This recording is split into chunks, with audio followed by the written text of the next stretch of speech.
很好，请问特开呢味？我特开新型茶头，请问是投标选钱是咩？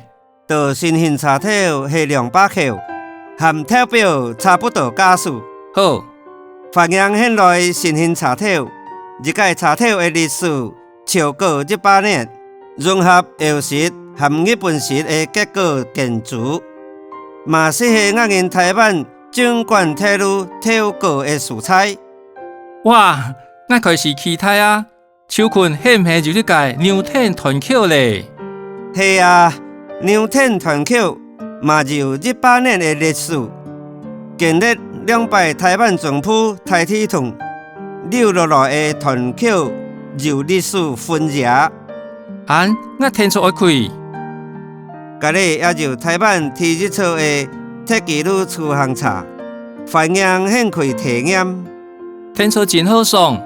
殿下现一无种对新型茶头做铁基路出行茶到牛天团口，这个出行茶真特别，是由恁创新的，无论用天椒飞冲天，真厉害。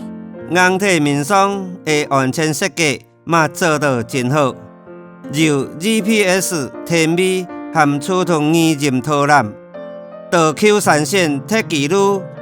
沿路未经过3处铁桥和8处崩坑，相当有价值可以体验。感觉真赞。到尾啊，掠一下新鲜茶头，罗拉，祝福hen爽了欢喜。